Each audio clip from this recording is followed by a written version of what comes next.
Hey everybody, ronarray here, and I love holy theme builds. Even better if you can get your bros to do the job for you.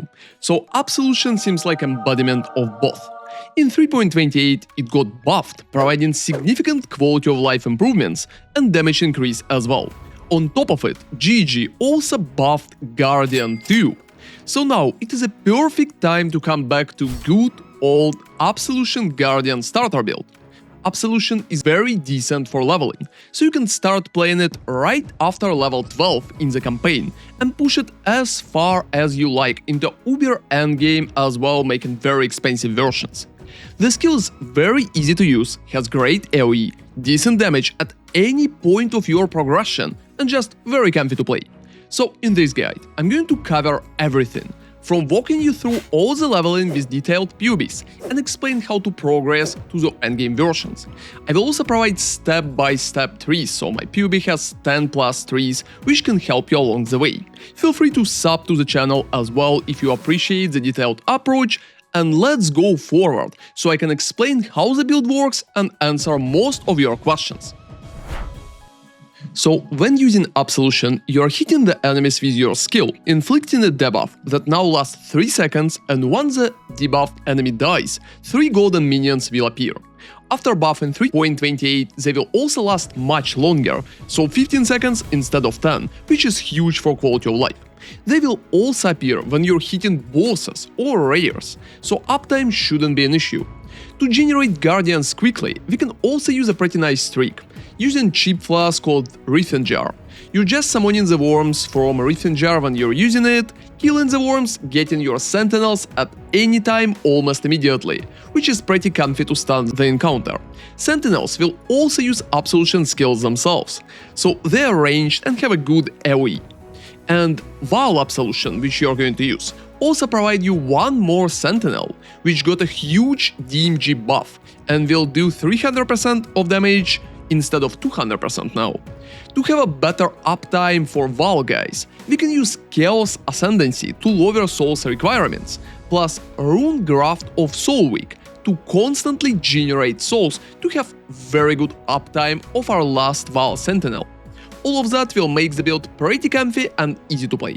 So now let's talk about the first big question. Should you go for Guardian or Necromancer when you're playing Absolution? At the moment, I believe that both of them are viable. However, I want to showcase a few differences so you will understand better. So, the Guardian will use Unwavering Crusade, which is going to give you elemental relics and additional auras for your minions. It will help you significantly to scale your damage early on. And Guardian also got buffed with the Radiant Crusade, which is summoning Sentinel of Radiance, will be a permanent minion now. It will also provide you a lot of additional tankiness, especially at the start, since 20% of damage from hits is taken from Sentinel of Radiance life before your life, which will be very comfortable. So you will need to allocate only those points at the start, because the rest of the points later on will go for Chaos Ascendancy. And for the Necromancer, instead, you will just get Mindless Aggression at the start, which is just giving you a little more damage, and Bone Barrier. So Bone Barrier is the biggest upside for Necromancer. It gives 1% of damage dealt by your minions is leached to you as life. So when you will have tremendous damage at your minions, I think Necromancer can scale pretty good with that leech, and that's the main reason why people use it. Also, 40% of maximum life as extra maximum energy shield is pretty good for the minions. On the other hand, when you're playing Guardian, it will be much easier to scale your damage, especially early. And you can also use such cool things as Time of Need, for example, to get rid of curses, elemental elements, and your tankiness, especially like after the campaign and early maps, will be much better because of the Sentinel of Radiance. I also believe running the campaign with Guardian is significantly easier. And right now I will go with Guardian as a default choice. However, if a lot of people will ask me for it, I will probably do a Necromancer version of the build a little later on, because difference here are not that big. For initial survivability, we also will be able to use Block, which is working pretty great with Guardian. Even if we don't really need Bastion of Hope for it, you can still utilize Block since you're going to use a shield all the way in. And later on, in the endgame setups, we will be able to use Doryani's prototype since all our damage is lightning. And Doryani prototype is going to provide a lot of damage together with decent survivability if we will combine it with such ways to just move the damage from cold and lightning to fire as Dawnbreaker, or for example Watcher's Eye with cold and lightning damage taken as fire. It's generally going to be very good for the campaign, and you can just play it in the campaign and swap later into any other build you like. But if you would like to continue playing as Absolution, it's absolutely possible, because Doryani prototype is going to fix the damage situation altogether. And there's also an Uber game version, which is going to be pretty expensive but can reach very high damage. So now let's talk about all the setups and trees that I created to help out with your progression. You will be able to find PoB links with all the trees in the guide that I'm going to leave both in the description and in the pinned comment. Check it out, there are also going to be additional tips and other things that will not make it in that video. I will keep updating it in case there are going to be some changes or optimization further, so make sure to save it and check it out from time to time. So here we have trees in the PoB from level 10 to level 98. You'll also be able to find those in the guide. So make sure to use loadouts, because loadouts, when you're changing them, is going to change both your tree right here, your items, and your skills. So talking about the whole progression and playing Absolution, a very important part is the duration of your summons. So Enduring Bond right here is playing a huge role across the whole progression. Make sure you're buffing that duration, because it's going to help you with uptime for Vaal, and it's going to help with your uptime for minions themselves. That's one of the most important nodes, because it's giving you skill effect duration and increased minion duration at the same time, together with additional damage, which is absolutely great. And even small nodes right here is giving you minion duration. In 3.28, GG buffed duration for both Vaal and normal Absolution Sentinels, so it should be pretty comfortable for you to play now on, and you don't need to go for potency or Vaal anymore. So at the first level, you will just need to play with Rolling Magma and Elemental Proliferation, adding combustion and lightning damage support after you'll get them. You can combine it with Holy Flame Totem, which got buffed too, and with Flame Ball 2 to clear basic enemies up until Brutus. After that, around Merveil, so when you will reach it, you will get Absolution at level 12, and from that point you will be able to just run Absolution through the whole campaign, which is pretty good. And your supports is going to be like lightning damage, added fire damage, and you can keep Holy Flame Totem. Basic auras such as Vitality and Clarity should be nice, and in the tree, your first goal is just to reach Spiritual Command. So getting more damage here is pretty important. Try to reach Spiritual Command as fast as you can.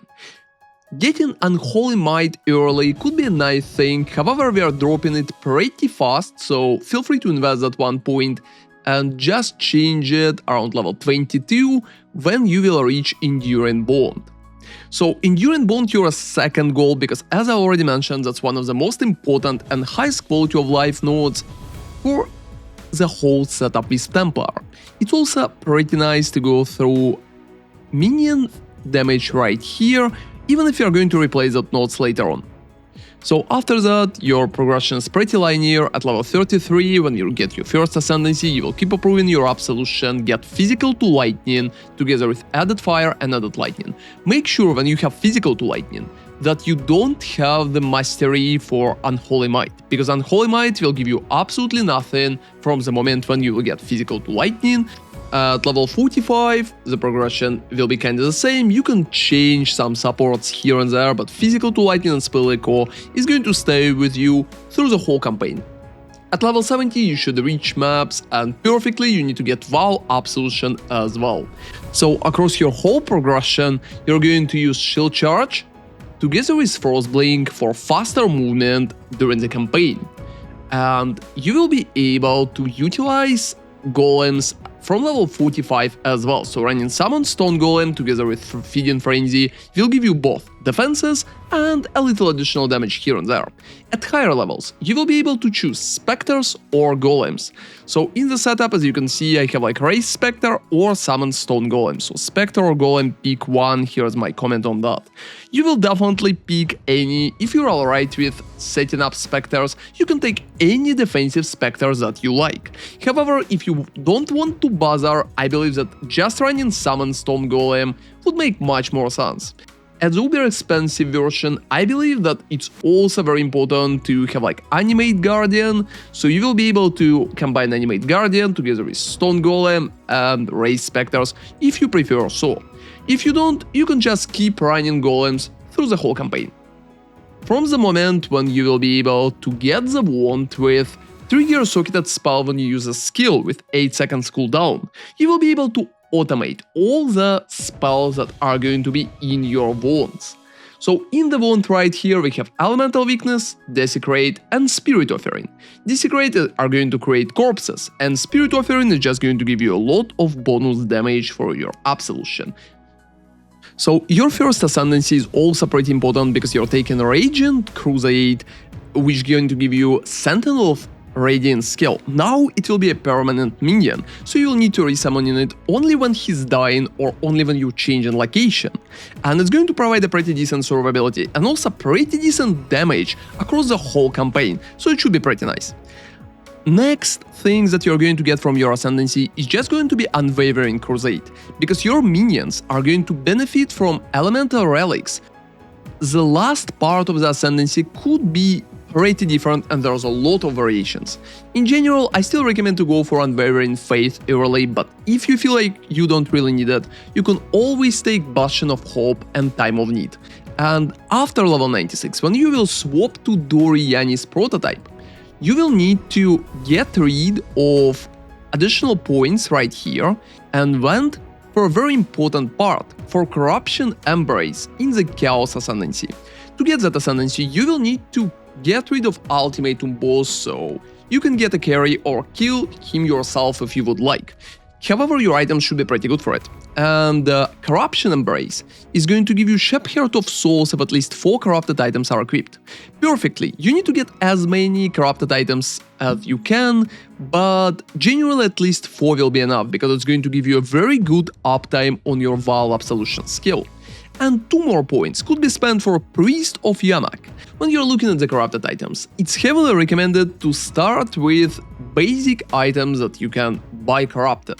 So for example, going for Corrupted Dawnbreaker here, for Corrupted Doryani here, or anything like that would be pretty nice. You can also corrupt basic rare items too. Perfectly, to make the transition you will need at least 4 corrupted items across the board, so make sure that you have it. That way your Vaal Absolution will cost only 5 souls and it will be very easy to reuse. If you don't have those items at the moment, you can just keep playing level 90 version. It has no Chaos Ascendancy at all, and you don't need any corrupted items to play that variation. And talking about Doryani's prototype, it's very important to make sure you're not dying from lightning damage, because your lightning resistance should be in minus. For that, you will need to get rings with minus lightning resistance and perfectly life. Nothing else here matters, it could be any other resistances, some mana, life, anything, but minus lightning is playing a very big role.